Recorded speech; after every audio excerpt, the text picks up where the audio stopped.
Hey DC collectors, welcome back to a brand new episode of the show. Today we are taking a look at the McFarlane Toys Page Punchers Aquaman. Now the Page Punchers series is similar to the DC Multiverse line. It's the same style action figure with the same articulation. It just has the DC Direct logo on it. So let's start this review off by taking a look at the packaging. As you can see, it's a little bit different from a DC Multiverse package.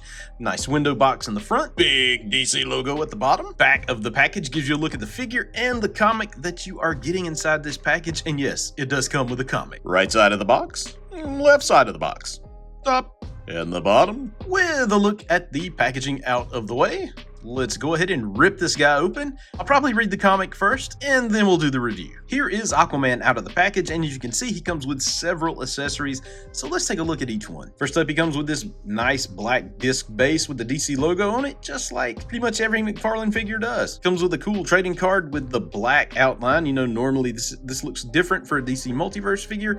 The Page Punchers always have the black outline. Back of the card gives you a little bio about Aquaman. He comes with this pretty nice trident. Again, flimsy plastic material that McFarlane always uses. I can deal with it, but it's still a pretty cool looking trident. Stabby, stabby. Comes with this pretty cool Aquaman #1 comic.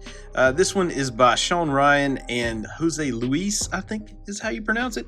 It's a pretty decent story. I don't know if this comic comes with every single one of the figures. There's 4 in this wave, but the odd thing is Ocean Master's in this wave, but he's only in this comic for like a flashback scene, and I don't think it's the same costume as the figure. Maybe the other figures have different comics. We'll check that out over time, but this one, pretty decent read, little quick actiony kind of read. So I won't spoil it for you. I'll let you find that out on your own. But, you know, it's a nice add-in to the action figure. Taking a nice look at the Aquaman here, you can see this guy looks fantastic. Look at his head. That sculpt is awesome for a bearded looking Aquaman. The one thing I don't particularly care for is this huge shoulder pauldron. I mean, or whatever this thing's called. It's just ridiculously huge. Nice sculpting on it. No real paint job on it whatsoever. So that's kind of odd that they did that. Check out the gauntlets. I love the gauntlets. Those are really cool for an Aquaman figure. So that's pretty cool. But this, I don't understand this. I know it adds a little coolness factor to the figure, a little something extra to look at.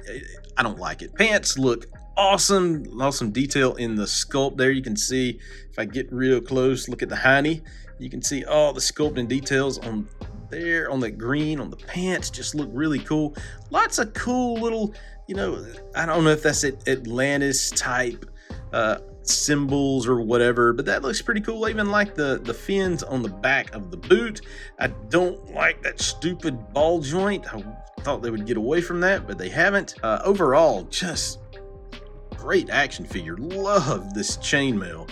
Or I don't know if this could be considered chainmail, but it is really nice, and I love the bright silver paint that they used on the necklace. That's pretty awesome. Taking a look at the articulation, his head it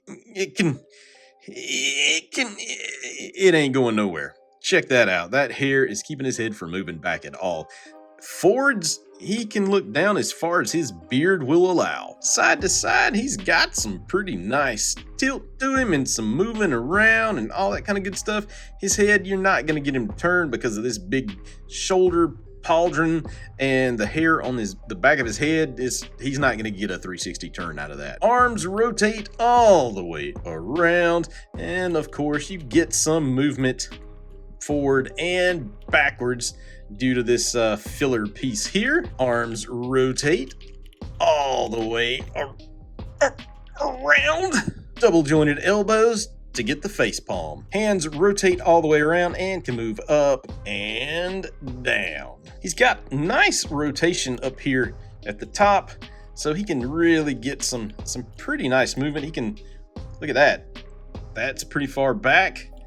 And he can bend pretty far down. So nice movement out of the top. He can rotate all the way around. Splitsies, that's as far as he's gonna go for some reason. I don't know. I think it's these pieces right here bumping up against the diaper, which this diaper is not so bad.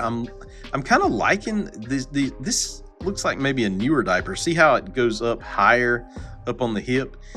So that looks a little bit nicer. The belt sort of separates the diaper from the stomach so it doesn't look as diaper-ishy. He can split about that far that way. Got some pretty good movement there at the hip. Double jointed knees, but of course the fins are going to keep him from bending all the way back. And if that's the case, why put that double jointed knee there? It's kind of, I don't know. I don't understand it. And of course he has the ball joint ankle, which I hate. And we've talked about it ad nauseum on all my other videos of these figures. And he has toe articulation, as you can see. So let's compare this guy to other Aquaman figures from McFarlane Toys. Here we have the Endless Winter Aquaman, Flashpoint Aquaman, and Jason Momoa Aquaman. So all in all, what do I think of this Page Puncher's Aquaman? I think it's pretty cool.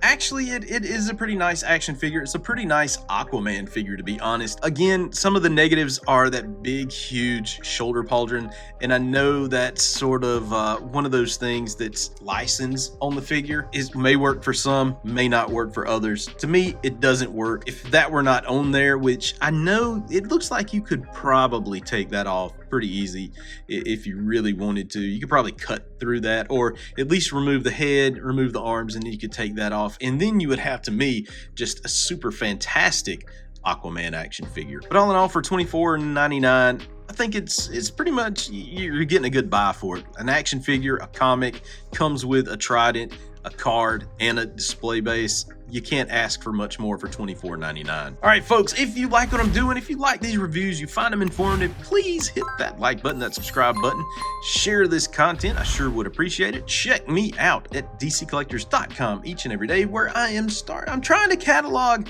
all the DC Comics action figures. It's a pretty hard job and takes forever, but you know, every time I review one of these, I add them to the list, so you'll find him there soon. Check me out on Instagram at DC_collectors, on Twitter at DC Collectors, and on Facebook at DC Collectors. Check out the McFarlane DC Multiverse Facebook group on, of course, Facebook. We are 20,000 members strong. Enjoy. We have good conversation about McFarlane Toys, DC Multiverse, and DC related figures. And finally, leave a comment below. Let me know if you've grabbed this Page Puncher's Aquaman. What do you think about him? Do you like him? How do you rank him among the current Aquaman figures from McFarlane Toys? Let me know your thoughts. All right, folks, that is it. God bless.